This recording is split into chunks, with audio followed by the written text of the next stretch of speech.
ஊரார் என்கிற சொல் ஆதிதிராவிடர் மக்களை மட்டும்தான் குறிக்கும்.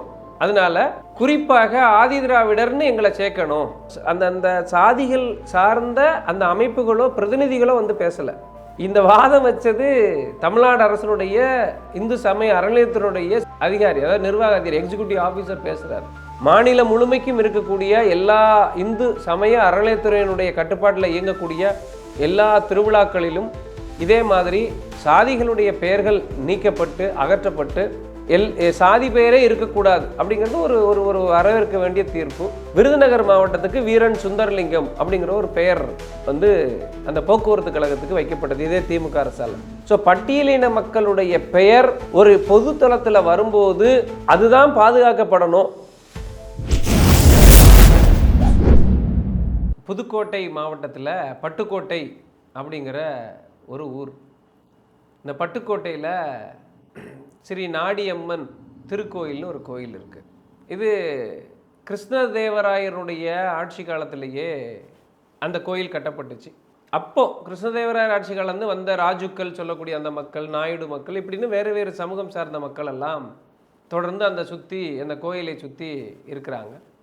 அங்கே அந்த பகுதியில் உள்ள ஆதிதிராவிடர் மக்கள், நடுவிக்கோட்டை அப்படிங்கக்கூடிய பகுதியை சேர்ந்த ஆதிதிராவிடர் மக்கள் வழக்குக்காக வர்றாங்க. வழக்கு பார்க்குறோம். என்னென்னா, அந்த ஒவ்வொரு ஆண்டும் பங்குனி மாதத்தில் கோயில் திருவிழா, பெருந்திருவிழா நடக்குது. கோயில் வந்து இந்து சமய அறநிலையத்துறையின் கட்டுப்பாட்டில் இருக்கிற ஒரு கோயில். எல்லா தரப்பு மக்களும் அங்கே கோயிலில் திருவிழாவில் கலந்துக்கிறாங்க. அப்படி இருக்கிற பட்சத்தில் 12 நாள் திருவிழா. அதில் முதல் நாள் மண்டகப்படிதாரர் யாரெல்லாம் அப்படிங்கிற அழைப்புதலில் ஊரார், ராஜுக்கள், நாயுடு இப்படின்னு இருக்குது. மறுநாள் கன்னடியன் கல்லர், அடுத்தது செட்டியார் வகைரா இப்படின்னு, அப்புறம் முன்சிப் கோர்ட், இப்படி ஒன்று ஒன்றா போகுது. அப்போ நீதிமன்றத்தில் மதுரை உயர்நீதிமன்ற கிளையில் ஒரு வழக்கு போடுறோம். என்னென்னா, ஊரார் என்கிற சொல் ஆதிதிராவிடர் மக்களை மட்டும்தான் குறிக்கும். அதனால குறிப்பாக ஆதிதிராவிடர்னு எங்களை சேர்க்கணும். ஊராருங்கிறதுக்கு பதிலாக ஆதிதிராவிடர்னு சேர்க்கணும். எப்படி இதர சாதிகளுடைய பெயர்கள் அழைப்பிதழில் இருக்குதோ அதை மாதிரி ஊரார் என்பது திட்டமிட்டு ஆதிதிராவிடர் மக்களை மறுக்கிறாங்க. ஆதிதிராவிடர் பெயரும் இடம்பெறணும். இதுதான் வழக்கு. இதே கோரிக்கையாக 2009ஆம் ஆண்டு அந்த பகுதியில் வருவாய் கோட்டாட்சியர் தலைமையில் ஒரு பேச்சுவார்த்தை நடக்குது. வட்டாட்சியர், காவல்துறை ஆய்வாளர், இப்படி அந்த பகுதியில் இருக்கக்கூடிய இதர மக்கள் எல்லாரும் சேர்ந்து எடுத்து நேர இந்து சமய அறநிலையத்தினுடைய ஆணையருக்கு பரிந்துரை செஞ்சு வச்சுருக்கோம். அது ஆணையர் என்ன முடிவு எடுக்கிறாரோ அதன்படி அப்படின்னு சொல்லிட்டு 14 ஆண்டு ஆயிடுச்சு. இப்போவும் இந்த கடந்த ஆண்டு வரைக்கும் ஒவ்வொரு ஆண்டும் இதே ஊரார் இதே வரிசையில் இதே வடிவத்தில் தான் திருவிழாவினுடைய அழைப்புதல் தயாராகுது.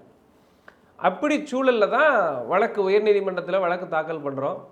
தமிழ்நாடு அரசனுடைய அரசு ஊழியர் யார், இந்து சமய அறநிலையத்துறையில் தேர்வு எழுதி தமிழ்நாடு அரசனுடைய தேர்வு எழுதி தமிழ்நாடு அரசனுடைய ஊழியராக இருக்கக்கூடிய அந்த கோயில் நிர்வாக அதிகாரி, எக்ஸிக்யூட்டிவ் ஆஃபீஸர்னு சொல்லக்கூடிய அந்த இந்து சமய அறநிலையத்துறையினுடைய அதிகாரி பதில் மனு தாக்கல் பண்ணுறார். என்ன அப்படின்னு சொன்னால், இது வந்து தொன்று தொட்டு இருக்கக்கூடிய ஒரு பழக்கம். இதில் சாதி பாகுபாடு எதுவும் கிடையாது. ஊரார் என்பது பட்டியலின மக்கள் மட்டுமல்ல, எல்லா சாதியும் உள்ளடக்கியது. நன்கொடை தருகிறவங்களை மட்டும்தான் நாங்கள் பேரை போட்டிருக்கோம், மற்றபடி மற்றவங்க பேரை போடலை. இப்படி பட்டியலின மக்களுடைய, குறிப்பாக ஆதிதிராவிட மக்களுடைய பேரை சேர்த்தோம்னா மற்ற சாதியும் நாளைக்கு வந்து கிளம்புவாங்க.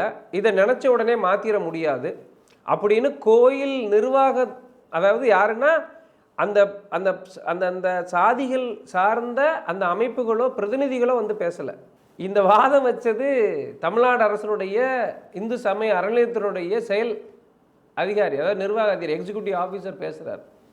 நீதிமன்றத்தில் விவாதம் வருது. விவாதம் இது பண்ணி அப்படியெல்லாம் இல்லை, இது முழுக்க அதாவது அரசியலமைப்பு சாசனம் சாதியின் அடிப்படையில் பாகுபாடு காட்டக்கூடாதுன்னு சொல்லுது. இங்கே இது வந்து நன்கொடை கொடுக்கலை அப்படிங்கிறதுக்காக ஒருத்தர் பேரை போட முடியாதுன்னு சொல்ல முடியாது. ஏன்னா இந்துக்கள் எல்லாரும் சேர்ந்து கொண்டாடக்கூடிய திருவிழா இது. பட்டியலின மக்களும் இந்துக்கள் தான்.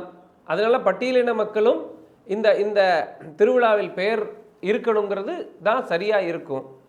ஸோ ஒரு பங்கேற்பு என்பது பெயரளவில் இருக்கக்கூடியது. அது முழுமையான எல்லோரையும் உள்ளடக்கியது தான் முழுமையான பங்கேற்பாக இருக்க முடியும்.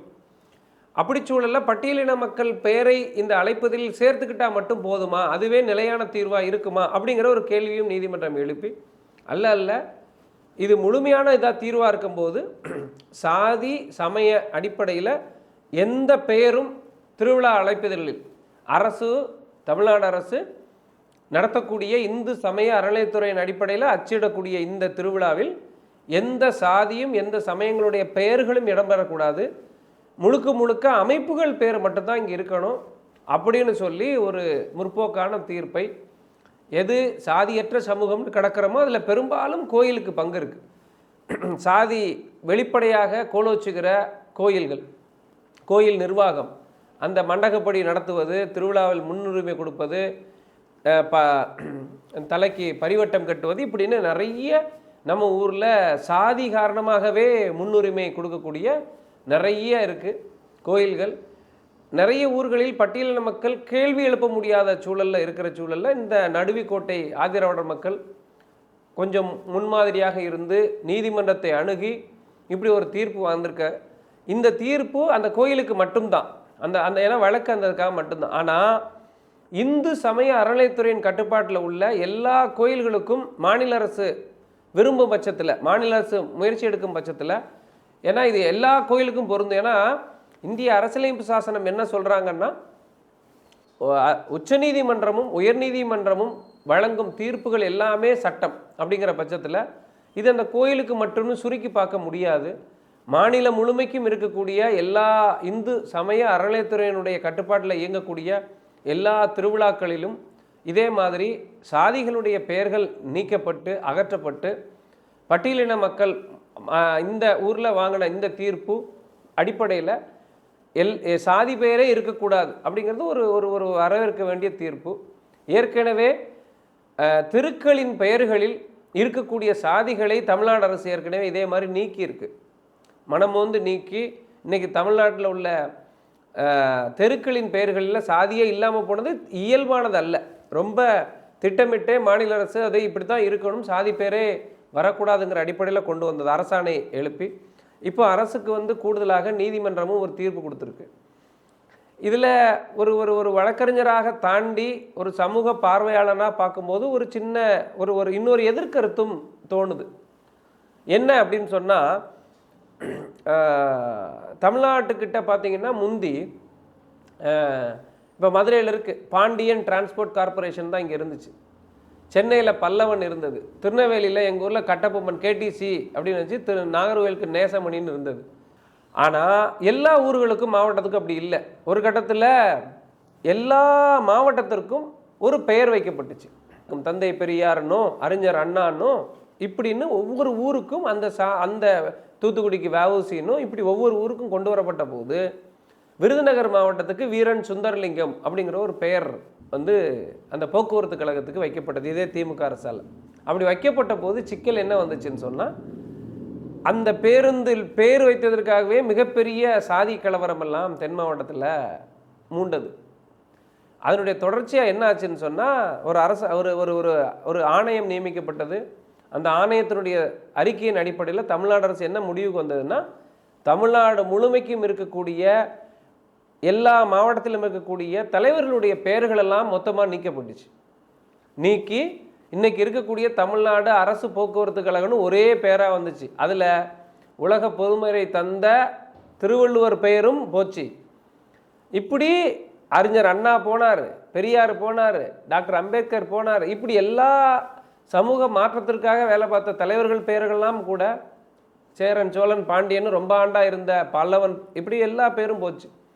ஸோ பட்டியலின மக்களுடைய பெயர் ஒரு பொது தளத்தில் வரும்போது அதுதான் பாதுகாக்கப்படணும். பட்டியலின மக்களுடைய பெயரும் இதர சமூகத்தினுடைய பெயர் மாதிரியே பொதுவில் அங்கீகரிக்கப்படணும். பொது சுடுகாட்டில் பட்டியலின மக்களுக்கும் அதே சுடுகாட்டில் புதைப்பதற்கான உரிமை உத்தரவாதப்படுத்தப்படணும். அப்படிங்கிற பார்வை தான் இங்கே இருக்கணும். ஸோ பட்டியலின மக்களுடைய பங்கேற்பு எங்கெங்கெல்லாம் பொதுவில் வருகிறதோ அப்போது ஆட்டத்தை கலைச்ச மாதிரி எல்லாத்தையும் கலைச்சிட்டு யார் பேர் வேண்டாம் அப்படிங்கக்கூடிய சூழல் தொடர்ந்து பொது தளத்தில் வைக்கப்படுது. இப்படியும் ஒரு கருத்து வைக்கப்படுது. அப்படி இருக்கிற பட்சத்தில் கூட அதையும் பரிசீலனைக்கு எடுக்கணும். இருந்தால் கூட நிச்சயமாக இது ஒரு வரவேற்க தகுந்த ஒரு தீர்ப்பு. சாதியற்ற சமூகத்தை யோசிக்கிற சூழலில் நிச்சயமாக கோயில்களில் அங்கேயும் சாதி தான் இன்றைக்கி கோலோச்சுது.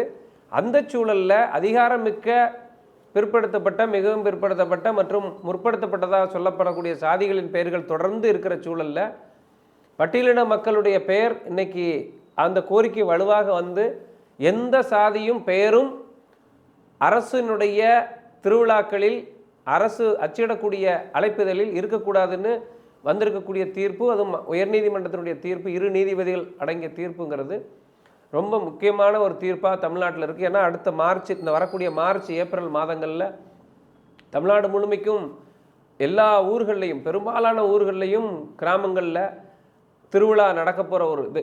இந்த சூழலில் மாநில அரசு இந்த தீர்ப்பின் அடிப்படையில் உடனடியாக முன் வந்து இந்த தீர்ப்பு இந்த கோயிலுக்கு மட்டுமல்ல, தமிழ்நாடு முழுக்க இருக்கக்கூடிய எல்லா இந்து சமய அறநிலையத்துறை கொண்டாடக்கூடிய திருவிழாக்கள்லையும் சாதி பெயர்கள் இடம்பெறாதுன்னு அறிவிக்கிற பட்சத்தில் இது தமிழ்நாடு அரசு ஏற்கனவே பெரியார் மண், தந்தை பெரியார் மண் இது அப்படின்னு கொண்டாடிக்கிட்டு இருக்கிற, உரிமையாக பெருமையாக சொல்லிக்கிட்டு இருக்கிற ஒரு சூழலில் மேலும் அது தமிழ்நாடு அரசுக்கு வலு சேர்க்கும் அப்படின்னு நினைக்கிறேன்.